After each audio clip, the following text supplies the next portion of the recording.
they do work for a team to take an entrepreneurial approach to career success? Hack week. Build something and don't ask for permission first. It even happened at Square. I mean, Jack and I had our first fight over how we were going to read the credit card. He wanted to use a camera, I wanted to use a magstripe, and instead of fighting about it, I just went back and built a magstripe reader before he got the camera code. So just, if you're having a fight, just put the energy into making something. Any other thoughts on that? I think sending out very frequent messages within an organization, sort of tweeting, pushing a high degree of transparency around the kind of granular achievements that you're having, like an example like that, like build the magstripe reader. That kind of strategy is something that can be viral within an organization. So if you are bold enough within an existing organization to start being very, I'm going to put up on a whiteboard when I'm getting done, everybody else kind of gets coerced into that too, and that is a very entrepreneurial experience. So that's my thought. Ben, I've been to the Thrill List office, and you have a lot of heavy hitters, really aggressive people. I'm curious, with these young employees, do you have to tell them, pause for a quick second, you're going a little bit too hard? You know what, I think on a regular basis, we actually do have to do that, only because we're sort of getting to scale now, and I think that there's regularly situations where everyone, like, we need to get on one page, and we need to be, like, at least from a strategy perspective, we need to be doing, we need to be heading in the same direction, and there are people, one of the things that we've seen is newer people, and is this working? Does this sound super weird? It does? Okay, cool. It sounds weird where I'm sitting. It sounds great. Thank you. No, there's people who are sort of a new school of people who have come in recently, and some older folks, and there's a little bit sort of two different schools, and we're trying to get everyone focused on the same stuff, and so we do sometimes need to lock it down, but at the same time, I think your idea is a really good one, which is we're trying to get that transparency going, particularly with Jack Threads and Thrill as two companies in one place. There are two cultures, and we're trying to make that one culture without being heavy-handed about it, but making sure that everyone knows what everyone else is working on. Yeah, are you finding that some of your employees, your team, are too hungry or maybe not hungry enough? I think the first thing to realize is that as employees or as team members or as not the founder, you're so, so important. Because without the people that were like, hey, I believe in you and I'll come and work with you or work for you, you're just the crazy person that has an idea. So valuing and realizing that every single one of my team members is there because they do something better than I can. And the really good ones not only do what they're told or what we've decided, but they go above and beyond. And they tell me what we should be doing. So not being afraid to know that you have a value add, you're there for a reason, and create, speak up. Fantastic. Again, we're taking questions from the audience. Feel free to jump in line right over here. Let's go right over here to you, Amber Ray. I would love to know, why do you do what you do? Big question you got. Why do you do what you do? Why do you not hit snooze on the alarm clock? Why do you not drink coffee and you just go in ready to fist fight with the world with love? Okay, didn't work. And my head is not good, but No, I mean, I drink coffee. No, but at least for me, I mean, I sort of spoke about this a little bit earlier, but yeah, it's really, I mean, the sort of the pervasive thing for us in the office that we always talk about is the idea of fun. Fun is like a big part of our culture. You have to like what you do. When we started the company, I had a job where I went to work and had a pit in my stomach on Sunday night, like the, oh fuck, I can't believe I have to go to work tomorrow feeling, and that sucks. And so we try to build a culture where people don't feel that way, and where if people are feeling that way, they don't need to be afraid to admit it and to talk about it, so that we can try and figure out what's not right in their job. Sometimes it's because they're not the right fit, but sometimes it's just because we're mismanaging them or misdirecting them, and if people feel comfortable being able to sort of express what isn't working, people generally are happier, and happy people are effective people. Isn't it great how obvious and compelling, though, the answer to that? Isn't it great that you can ask a question like that, Amber, and that the answer is, you have on stage a person with an art as part of his heart and his intensity and his work, and you have someone who's fighting cancer. These kind of non-market incentives or pressures. I think it's fascinating that you can. I mean, I wonder if we extended this to the rest of the room. Amber's question, like how happily true it would be that there are so many kind of another day at work kind of reasons why people are doing what they do. I don't know. Jim, I think about you because as you're talking about glass blowing, man, you're really into that. Is that a different person than the person who shows up at Square? Yes. I mean, at Square we're dealing with bankers, and at glass blowing is mostly physics, you know, and bankers are more malleable than the laws of physics. Strangely so. But as far as motivation, you know, when I go into the studio, I have two mindsets. One is I have an object that I'm trying to create, and that's incredibly frustrating because glass is a material where you don't get to exert a lot of control. You can't touch it or manipulate it directly. So I find it very humbling to do that, but then I take it out on the bankers. He means that. Let's take a question right over here, please. Hi, my name's Joe. I'm a big Omaholic. No, actually, I'm in from the University of Iowa. Go Hawkeyes. Question for you. This concept of having your telomeres lengthen when you meditate is one of the amazing facts we've heard today. So what does the panel do to meditate? Or not what do you do to meditate? What do you meditate on? Great question. Yale, earlier you mentioned that when you leave work, you kind of have to cleanse yourself because you're so passionate and connected to your work. How are you separating from that each day to stay pure? You know, we were actually just chatting about this earlier today and saying that we coincidentally both started boxing and meditating in the same year. And it's the release of hitting something and then having that total stillness. But you know, to answer your question, what do you meditate on? There's multiple types of meditation, and there's multiple ways to have that quietness. And I think there's a lot of misconceptions around meditation and trying to quiet your mind, and it's not actually. It's just extending the space between thoughts and allowing yourself to fully process maybe what's happened that day, maybe what's happened that week. Hope that answers.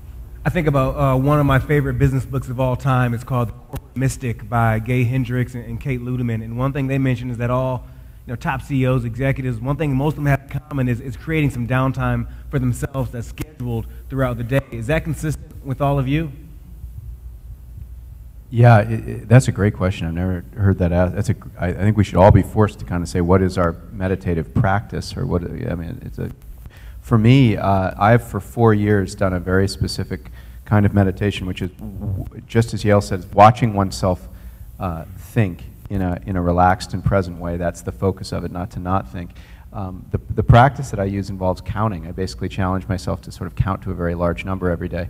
And it's a trick, but it's something that has kept me very, in other words, like more than, say, on average an hour a day of sitting meditation for about 4 years, which is a lot of meditation. It's very, if it extends your telomeres, bonus points. I brought up the paper already that Yale was referring to, and I'm blown away by it. But the impact that a really substantial amount of downtime meditation has on the brain is much more considerable than you might think. If you're willing to engage in it for more than, say, 3 months, you'll start to really feel different. It's a fascinating thing.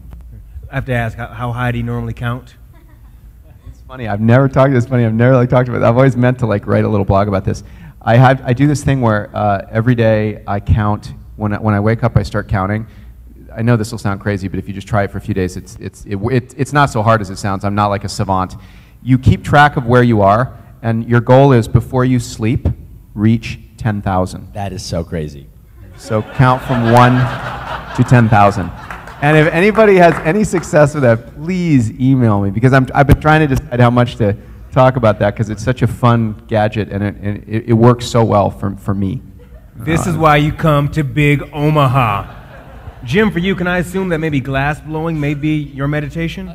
Glass is certainly part of it, because to make glass properly, you're battling physics, and to shape glass, you have to get it super hot so it doesn't have structure, it doesn't have a solid form, and the trick to making a beautiful piece is to make your final move at the last possible fraction of a second when the glass is moving. And to do it that quickly, you can't think about it, or at least I can't think about it. I can't do it consciously. So if I'm stressed out, I can't make good pieces of glass. The only other thing that I found that parallels that is how I got here today. I fly small planes, and I flew out here with a friend of mine who flies small planes, and the dirty little secret about small planes is that they're relatively cheap, because the gas is so expensive. But I find that flying a plane, it's not that difficult to fly a plane, but you can't screw it up. And that concentrates my mind incredibly well, and I noticed the parallels between flying as soon as I started doing it with the glass. So those are the two things for me that just sort of clean it out. Now, Ben, I know you regularly like to do push-ups at the Thrillist office throughout the day in public on the main floor. Beyond that, what else do you do to meditate? No, that's it. Just the push-ups. Now, you know what? All you guys had such good answers. I'm like such a moron. I don't do anything. I like have a beer and like fall asleep on my sofa. That works. Give it up here on the sofa. Totally underrated. Take another question from the audience right over here, please. As people who have an outside perspective on our community, what are things that you think are our competitive advantages that we're doing well? And what's one thing that the region that you're from is the best in the world at, and something that as we mature, we can maybe work on improving? Clarify for me, please. When you say your community, are you speaking specifically about the Omaha area? So about this startup community in the Silicon Prairie, Omaha, Des Moines, Kansas City. So I guess one thing was the density of entrepreneurs that you mentioned in your speech. What's something that your region does well, and something that you, from the outside, think that we're doing well?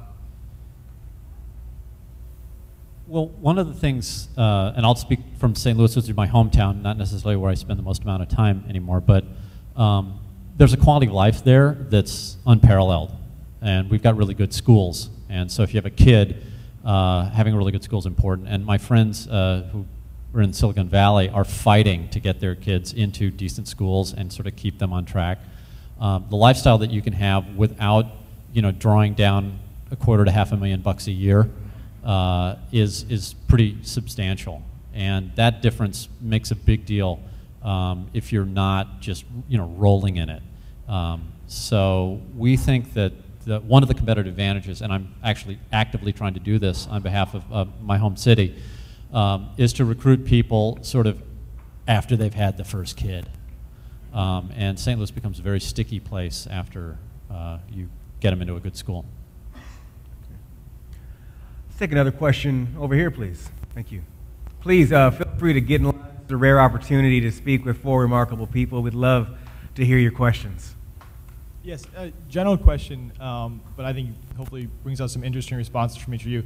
When you're looking to hire, what is one thing that you insist, a question you either ask or a situation you either put a candidate in that you would recommend, or just that you do? I'd love to hear. Tell them yours, I'll tell them mine. Jim and I We had this conversation at lunch. At lunch, got into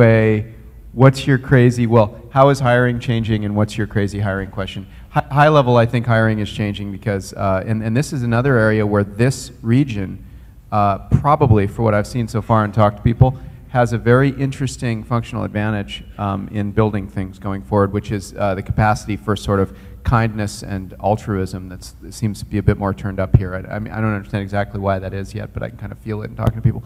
The emotional IQ and kind of how well suited people are for working together, that's really the thing. But everybody says that.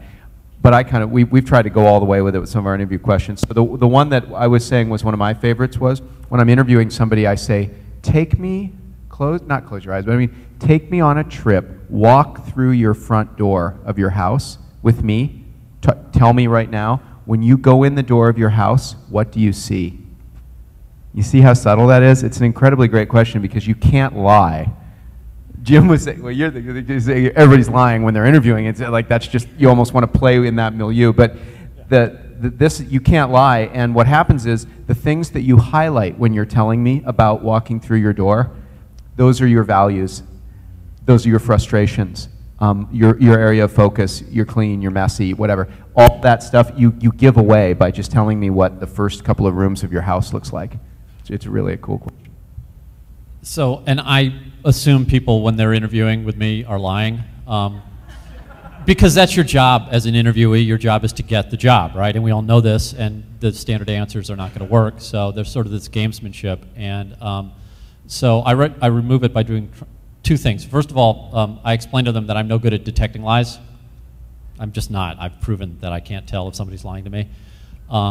And I let them know that I will eventually find them, and I'm really good at firing people if there's no fit.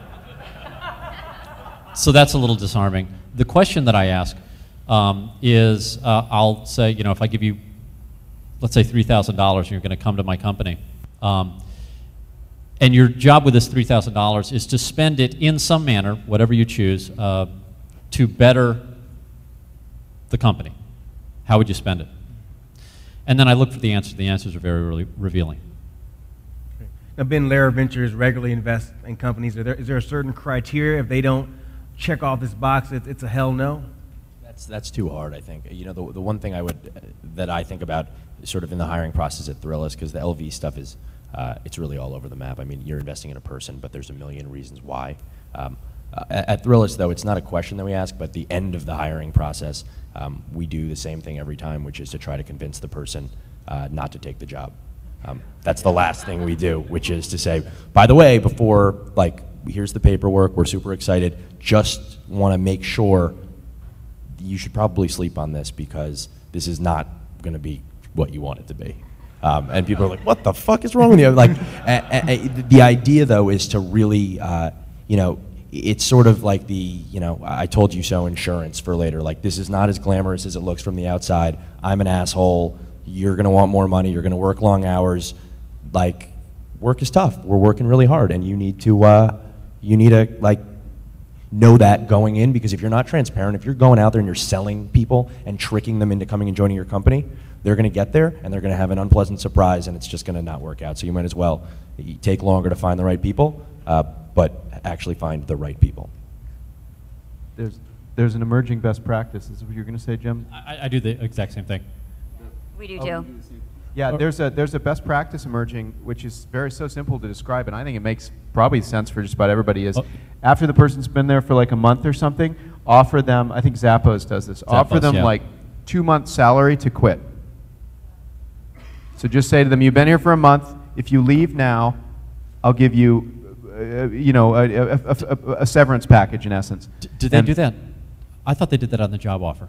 At the job offer. At the job offer. They do it. Well, I've heard of ones that do that, but no. But what you want to do is you want to do it shortly into the experience, because then the individual has already gotten the kind of unconscious cues that it isn't going to work out. And then what will happen is they'll basically take the chicken exit rather than. My question with all of this is, and I mean, we do the same thing. I make it sound like I am hell to work with, and that your life belongs to this movement. And we sell the bad side, because if you're invested when it's terrible, you'll definitely be invested when it's great. But those type of games concern me, because ultimately, your team environment is like a relationship, and if you're playing games, everybody's fucked because no one knows who to trust. So you have to build. Everybody's building together, and if you give people ownership and real, you know, a sense of community, they'll grow with you. But if you're constantly trying to trick them into lying or quitting, they're going to leave.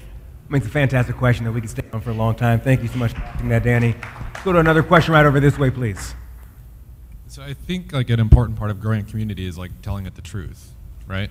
So I'm really curious, like what your biggest undocumented, huge, monumental fuck-ups are that you've never really like talked about, that I can't learn about you by Googling, that will help our community, like by you telling us the truth. Terrible question. Next. Fuck-ups you don't know about. I had a CEO at one of my companies steal 7 times what I thought he could steal.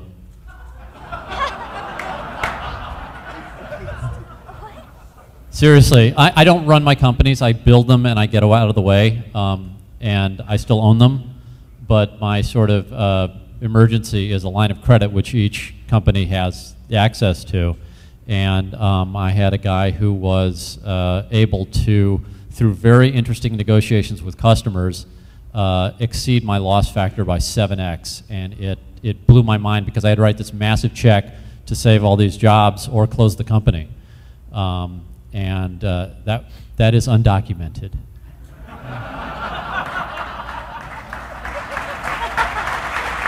It wasn't square. There has to be a couple more up here that we can share.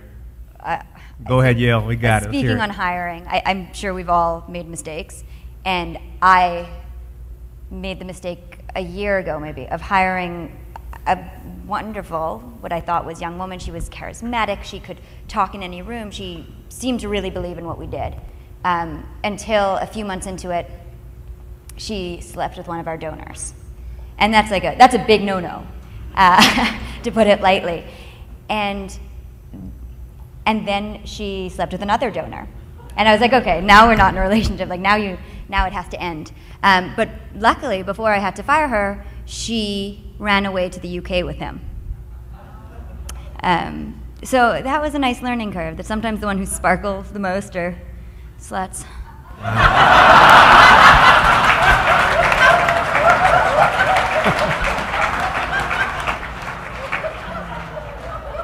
Let's take another question quick. Note to self, do not sleep with donors twice. Okay. Let's go right over here, please. What are the strategies that you guys use to avoid wasting time? So when you're working on a project and you just finally say, I really liked this idea, but it's not working, I gotta say, forget it, we're gonna go a different direction. How do you avoid getting to that place? Or do you just get there and say, fuck, oh well, you know? Overscheduling. Yeah. If in companies, especially at startup phase, there's a gap when you don't have management structure. You have this vision, you have this technical talent, but you've got zero management structure or almost close to zero. And one of the things that can supplant for that is the enthusiasm caused by crisis. Okay, so overscheduling is a Band-Aid. That works for a time. It burns people out eventually, and you can't do it, serially. But certainly in that transition phase, when you're just getting the team going and you're now trying to build and you've got, just more work than you can do, that's a good sort of proxy for management. At least, maybe it's not a good one, but I've done it a few times. Well, one way to address, getting rid of bad ideas, which is really, we're talking about cutting bait, right? Ship it. Launch the bad feature. What I mean by that is, there's a much lower cost nowadays to putting something into circulation and seeing it fail than having a protracted, ego-rich conversation about whether everybody else thinks it'll fail and gosh, shouldn't you have known? I mean, a better strategy is to build a company where you can do a lot of small experiments pretty rapidly and then you can quickly back out of things that don't work. And what's funny is that that's actually endearing to your customers. As I've watched all these like Web 2.0 companies, I've started laughing, like the mean person in me thinks, or the kind of Saturday Night Live in me imagines that you actually just want to screw things up on purpose and then rapidly back out of them, and your customers are like, these guys are so great. And I started thinking, I wonder if some of these companies in our community are going to start intentionally breaking things, or just doing stupid things and being, I just want to get right up in Twitter. The CEO is going to Twitter like, I can't believe we did that this morning, and so sorry, and listening to the community. And, and then the group is like, what are we going to do next week, But I think just launching things and then backing out of the things that don't work often is actually a more efficient and sensible way of kind of negotiating strategy than deciding, internally, like not to do something. Ben, have you ever sent out an email or tweet, fearless community, we have failed you? Well, on the Jack thread side, we do this all the time. I mean, the great thing about having a customer service team and sort of a sales cycle like that, I mean, we're fucking stuff up constantly, all day, every day. I think like 1.5% of the orders that get placed never get delivered. I mean, like it's just part of the business, and it's actually a great opportunity to go and drive a stronger relationship. Like that's rule number one in hospitality: is if you stay at a hotel and and something goes wrong and they fix it, you're more likely to go again than if you go and you have a perfect experience, which is crazy and which makes hospitality super annoying. But absolutely, I mean, we see this all the time on Jack Threads, and you know, we try to own up to mistakes. I think in the early days we were really scared to do it, and we found over time that people are forgiving, and if you're transparent, it usually works out. Great, thank you. Looks like we have time for about 2 more questions, so we'll take the gentleman over here, please. I guess this is more targeted toward Yale. Do you think there's any advantages or disadvantages being a female entrepreneur kind of in the landscape of the world today? And I guess the guys could answer that also. You said, are there any advantages to being a female there are entrepreneur? advantages or disadvantages to being a female entrepreneur? You know, I get asked that occasionally. And I came from a business before that was heavily male-dominated. And I mean, I've had it happen a few times with Fuck Cancer, but with the last company, my first week, I think I walked into a meeting, and the guy handed me his coat and told me to have a cappuccino. And I was like, here's your coat, and actually I'm your 9 o'clock. But I think when it comes to Fuck Cancer and being something that not only I've built and run, but that I am so passionate about, a good idea is a good idea. And if you can execute on it, it doesn't matter if you're man, woman, dog, or cat. You know, once I start talking about what I do, and you can see that I not only have vision, but I have strategy. You know, if me being a female impedes on that, then. Let's take another question right over here. So if there is one thing you could point to in your life or what you do now that's made you successful, what would it be? Is it effort? Is it thinking? Is it meditating? What's one thing that you think is just really made you successful? For me, it's something that we preach internally all the time, which sounds sort of dark, but the idea of not hoping. Don't wait. Never hope. No, like just the idea that don't wait for stuff to happen to you. Don't do something 85% of the way and like hope that it's going to be good enough to sort of, you know, make do. Like you're completely in control of as much as you like, you know, a certain amount of stuff, and for that certain amount of stuff, you have to take it completely to the max and try your hardest. And you know, it's what I talked about earlier. Like never go to bed knowing that you didn't give it 100%, and that's all you can really do. And that's the one thing that that we can all control, is just knowing that we're not waiting for some lucky thing to happen. So I have a analogy that I use. I was caught in a snowstorm in Colorado once. When it's white out, I was in a little Toyota Tercel, which was also white. And they closed the road, and I couldn't see anything except the mile markers, the little reflectors that they post every mile. And there was this blizzard, and I had to either pull over and get buried or stay on the road and get I don't know what, but I couldn't even see the road. And I kept wanting to see more than a mile ahead of me, but I couldn't do that. I couldn't see the next mile marker. So I would drive to the one that I could see, and I would sort of interpolate to where the road was and drive until I could see, hopefully, the next mile marker, and sometimes I was off it. But the analogies come back to me many times again. I would love to have better vision about what I do. I'd love to know that there was something ahead, that I wasn't just driving off the road, but I don't know that. But you don't get to stop, because if you stop, you never get any further, you never get any more information, and that's the game over. So I'd say learning to act with imperfect information is probably a big deal. This reminds me of the interview question that you should also all ask, which is, what is the one thing your friends would all say about you with which you disagree? Isn't that a great, that's another really great question. It's a really good one. And I was thinking of myself, and I was thinking what I think my friends would say about me, which I'd kind of be like, I don't care about that, is they'd say that I was like happy.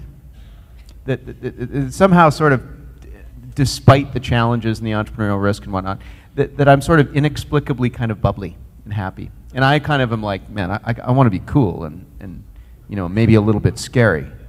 And people are like, no, he's happy. He's so happy. And it makes me happy to work with him. Something like that. Yael, I'll put this last question to you. It sounds odd, but I'm an asshole. I don't ask for permission. And you know, if I don't agree with how something's being done, I do it how I think it should be. And sometimes, obviously, that comes back and bites us. But for the most part, you know, as all of us do, we see that things could be done better, and we're trying to do them better. And, you know, Don't wait for permission. Yes, everyone is.